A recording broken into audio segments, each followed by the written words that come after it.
اللہ اکبر اللہ اکبر اللہ اکبر اللہ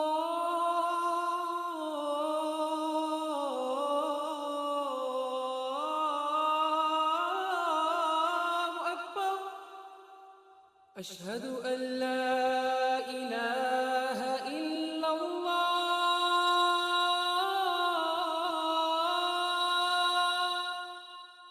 اشہد ان لا الہ الا اللہ اشہد ان محمد رسول اللہ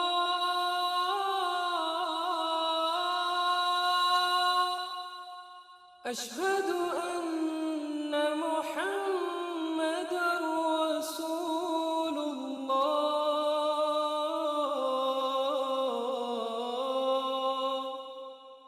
حی علی الصلاة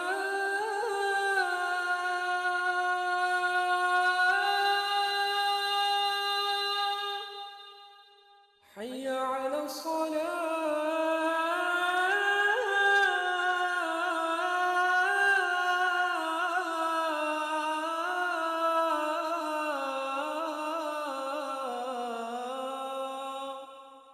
حي على الفلاح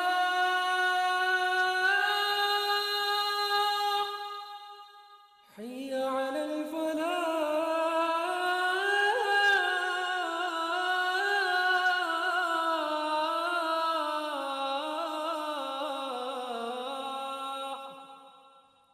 اللہ اکبر اللہ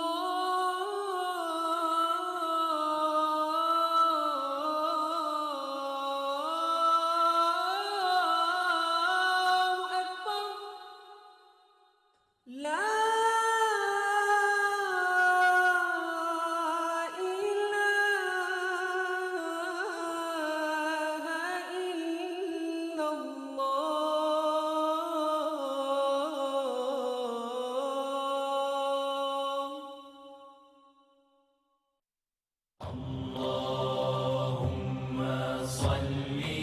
الا حضرت انس رضی اللہ تعالیٰ عنہ سے روایت ہے کہ رسول اکرم صلی اللہ علیہ وسلم نے فرمایا تم میں سے کوئی شخص اس وقت تک مومن نہیں ہو سکتا جب تک اس کو مجھ سے محبت اپنے ماں باپ اپنی اولاد اور تمام لوگوں سے زیادہ نہ ہو.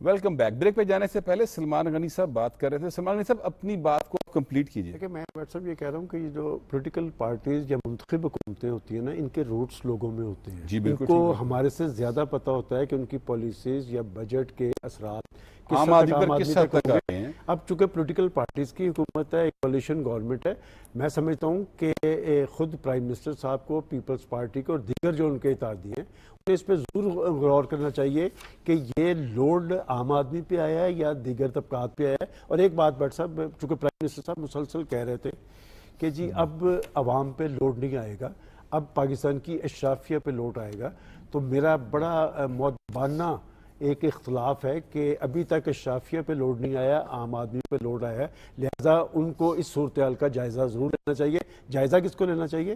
پارٹی کے پریزیڈنٹ نواز شریف صاحب. اور نواز شریف صاحب نے مینار پاکستان میں اپنی آمد کے ساتھ ایک بل لہراتے ہوئے کہا تھا کہ مجھے اس بات سے غرض نہیں ہے لوگوں پہ اتنا لوڈ نہیں پڑنا چاہیے. تو میں سمجھتا ہوں کہ پاکستان میں ڈیموکریسی کی سیاست کی مضبوطی کے لیے ضروری ہے کہ لوگوں کو ریلیف ملنا چاہیے. مجھے یقین ہے کہ آپ جس طرح سے کہہ رہے ہیں تو میاں نواز شریف صاحب ہیں یا پرائم منسٹر پاکستان شہباز شریف صاحب ہیں وہ ضرور اس معاملے میں کوئی بہتر ڈیسیژن جو ہے وہ انقریب کریں گے. ایک نئی ڈیولپمنٹ ہوئی ہے ابھی سچو صاحب اور وہ یہ ہے کہ جو الیکشن ٹریبیونلز ہیں ان میں ریٹائرڈ جج بھی اب تعینات ہو سکیں گے. یہ بل جو ہے پہلے قومی اسمبلی سے پاس ہوا، اس کے بعد اب یہ سینٹ سے بھی اب سے کچھ دیر پہلے پاس ہو گیا ہے، اور اس کے اوپر بہت زیادہ واویلا مچا رہی تھی اپوزیشن. تو میں چاہتا ہوں کہ آپ اس پر ذرا پلیز تھوڑا سا عوام کو مزید آگاہ کر دیں. یہ اصل میں ہوا یہ تھا کہ یہ جو ماضی 2013 میں جو الیکشن ٹریبیونلز بنے تھے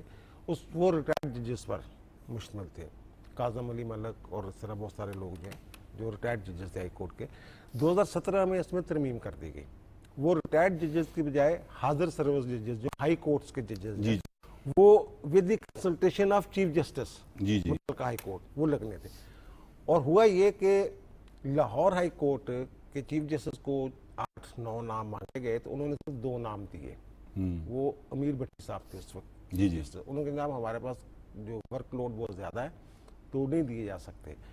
تو پھر اس کے بعد سپریم کورٹ ایک معاملہ ہے اس پہ شاید آپ بحث کرنا چاہیں گے یا نہیں، لیکن ہوا پھر یہ کہ وہاں ایک آرڈیننس جاری کر دیا گیا. اور آرڈیننس میں یہ کہا گیا کہ جناب یہ ریٹائرڈ ججز جو ہیں وہ بھی تعینات ہائی کورٹس کے ریٹائرڈ ججز وہ بھی.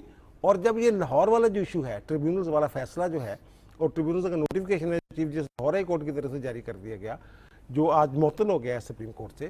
تو وہاں پہلی پیشی پہ چیف جسٹس صاحب نے یہ سوال اٹھایا تھا پارلیمنٹ جو ہے وہ تو ترمیم کر کے ریٹائرڈ ججز کو نکال رہی ہے ٹریبیونلز میں سے، اور آپ لوگ جو ہے آرڈیننس کے ذریعے یہ چیز دوبارہ شامل کر رہے ہیں. کیا یہ پارلیمنٹ کی توہین نہیں ہے؟ اس کے فوراً بعد پھر جو بل ہے یہ آرڈیننس میں جو بات کی گئی تھی وہی بل جو ہے اس کو حصہ بنانے کے لیے قانون کا ترمیم کو تو پھر وہ قومی اسمبلی میں پیش کیا گیا.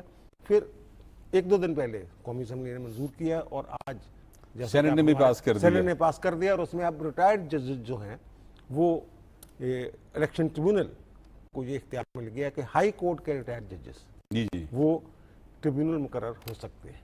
انتخابی عذرداریاں جو ہیں وہ اب انتخابی عذرداریاں وہ سن سکیں گے. لیکن اس کے حوالے سے جو اپوزیشن ہے جو سر وہ تو بہت زیادہ یعنی واویلا مچا رہی ہے، وہ تو بہت زیادہ اس پر گفتگو کر رہی ہے. یہ وہ سمجھتے ہیں کہ یہ قانون جو ہے یہ غلط بنا ہے.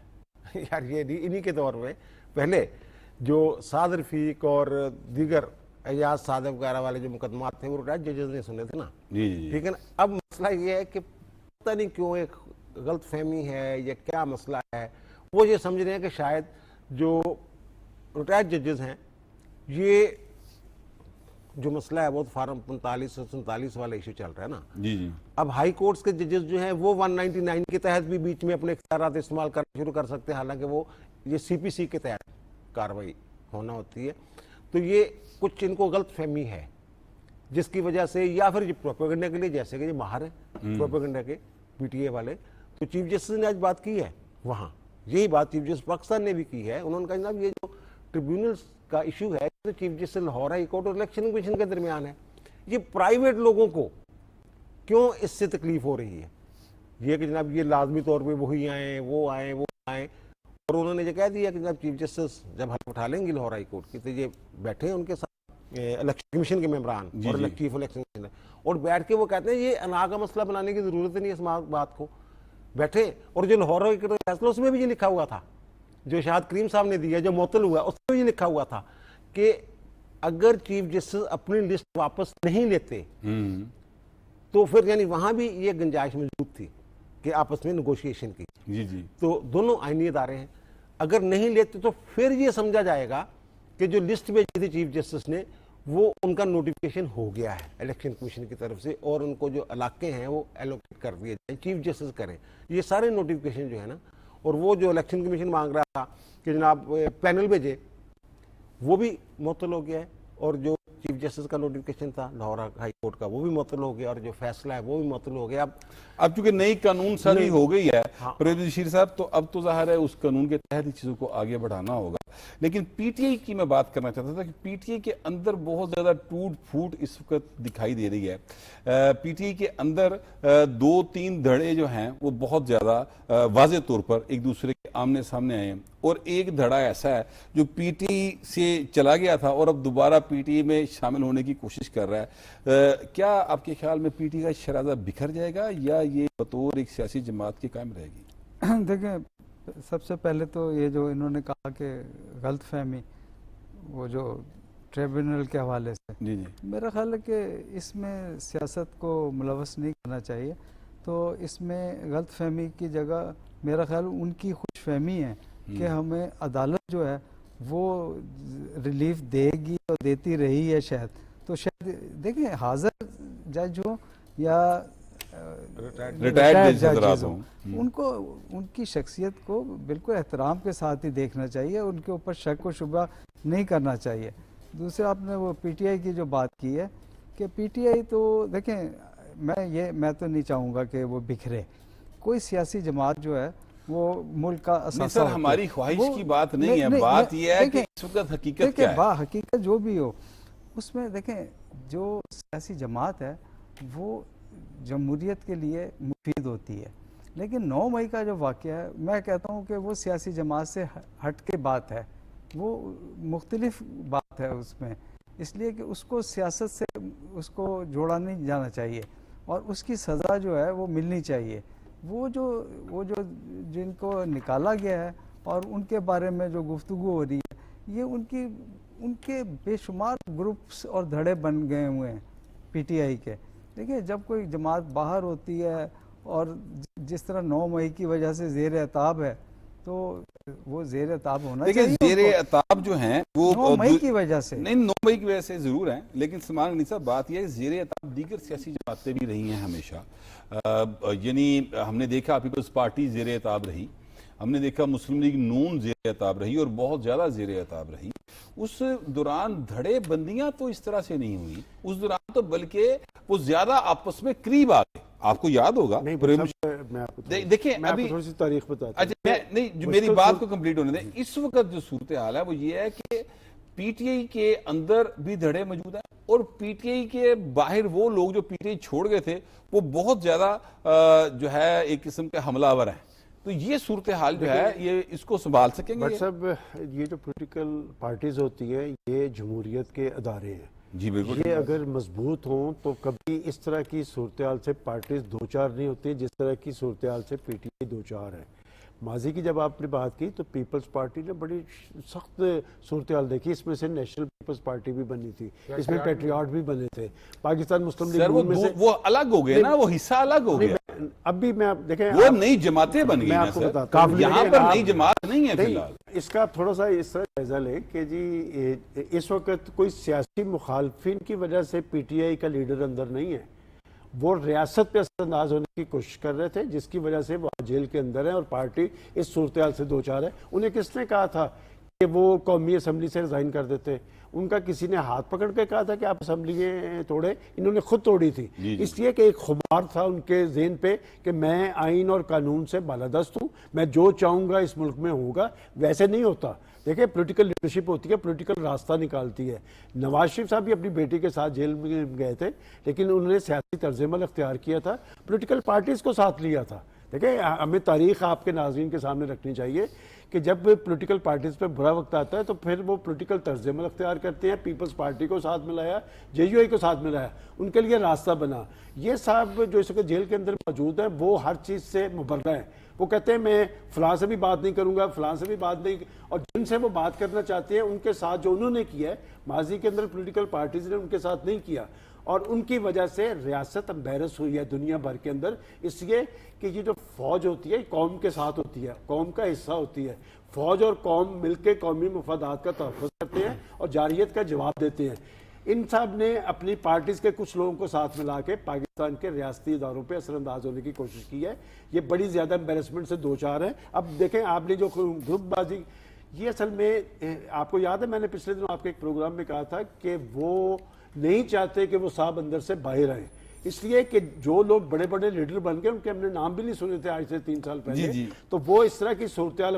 دیکھیں پاکستان کے پرائم منسٹر نے بڑی سنجیدگی سے ایک پیشکش کی قومی اسمبلی کے فلور پہ کہ آئے آپ کے لیڈر کو جو جیل کے اندر مشکلات ہیں یا جو سیاسی معاملات ہیں اس پہ بیٹھ کے بات کرتے ہیں بغیر سوچے سمجھے مسترد کر دیا. سمجھے ان کے سیکرٹری جنرل جو اپوزیشن لیڈر ہیں انہوں نے مسترد کر دیا.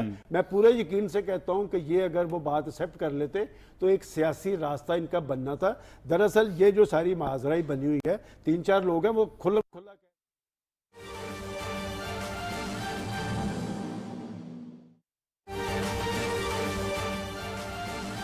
حسین وزیر اعظم محمد شہباز شریف شنگھائی تعاون تنظیم کے سربراہی اجلاس اور ایس پلس سمٹ میں شرکت کے بعد وطن واپس روانہ۔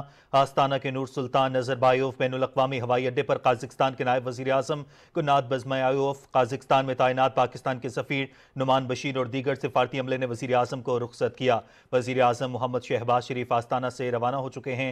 شہباز شریف شنگھائی تعاون تنظیم کے سربراہی اجلاس اور ایس پلس سمٹ میں شرکت کے بعد وطن واپس روانہ۔ آستانہ کے نور سلطان نظربایوف بین الاقوامی ہوائی اڈے پر قازقستان کے نائب وزیر اعظم، قازقستان میں تعینات پاکستان کے سفیر نعمان بشیر اور دیگر سفارتی عملے نے وزیر اعظم کو رخصت کیا۔ وزیر اعظم پہلے تاجکستان گئے، 2 روزہ دورہ مکمل کرنے کے بعد قازقستان پہنچے اور آستانہ میں ایس سمٹ اور شنگھائی تعاون تنظیم کے سربراہی اجلاس میں شرکت کے بعد وہ وطن واپس روانہ ہو چکے ہیں۔ وزیر اعظم محمد شہباز شریف نے شنگھائی تعاون تنظیم کے سربراہ اجلاس سے خطاب بھی کیا، وہاں پر ان کی اہم ملاقاتیں بھی ہوئیں۔ روس کے صدر ولادیمیر پوٹن سے بھی ان کی اہم ملاقات ہوئی اور اب وہ یہ دورہ مکمل کرنے کے بعد وطن واپس روانہ ہو چکے ہیں۔ مناظر بھی آپ نے ملاحظہ کیے، خبر آپ تک پہنچائی۔ نیوز اسٹوڈیو سے فی الوقت اتنا ہی۔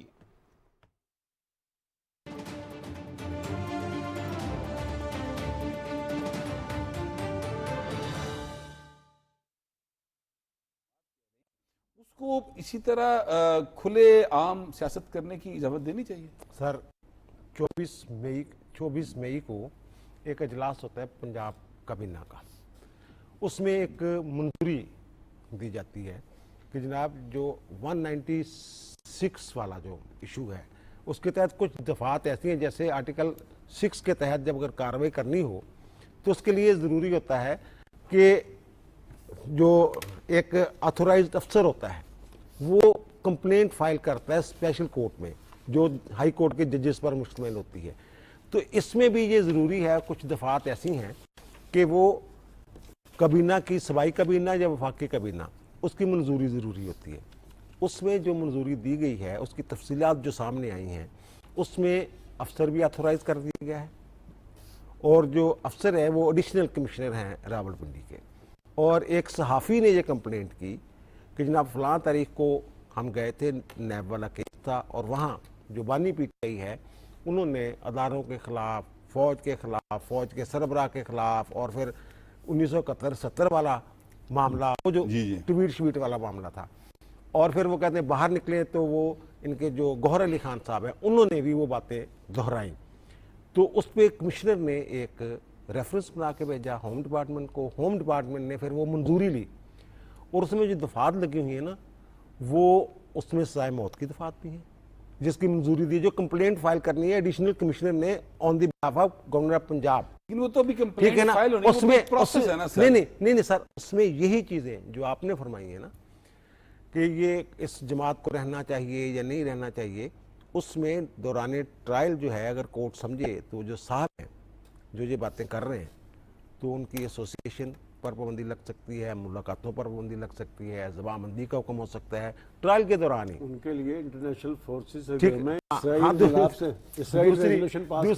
دوسری طرف وہ ظاہر ہے وہ اسرائیل تو جو کروا رہا ہے وہ تو سارے دیکھ رہے ہیں، لیکن معاملہ یہ ہے کہ ہمیں تو اپنے ملک کا قانون دیکھنا ہے اور اپنے ملک کی جو بہتری ہے وہ دیکھنی ہے، ہمیں تو وہ فیصلے کرنے چاہیے نا جو ہمارے لیے بہتر ہے۔ لیکن پاکستان سے باہر پاکستان کے اندرونی قوانین کے خلاف جب اثر انداز ہونے کی کوشش کی جا رہی ہے تو ہمیں بھی تو سوچنا چاہیے کہ آخر ان کا پرابلم کیا ہے، ٹائمنگ کیا ہے، کہ پاکستان معاشی والے سے اقدامات کر رہا ہے، پاکستان ٹیک آف کرنے کی پوزیشن میں تو وہ وہاں سے ریزولوشن پاس کر رہے ہیں۔ اور بٹ صاحب دنیا کی سیاسی تاریخ، خاص طور کے امریکہ کی تاریخ میں کبھی ریپبلکن اور ڈیموکریٹس اس تعداد میں اکٹھے نہیں ہوئے تھے۔ آخر کون سا ایسا مسئلہ ہے کہ وہ سارے اکٹھے ہوئے ہیں؟ کیا ہونے جا رہا ہے؟ بات یہ کہ پاکستان نے انہیں جھنڈی کروا دی ہے کہ وہ کیا ہے جی کہ مجھ سے پہلی سی محبت میرے محبوب نہ مانگ۔ اس خطے کی سیاست تبدیل ہو رہی ہے، خطے کے فیصلے خطے میں ہوں گے۔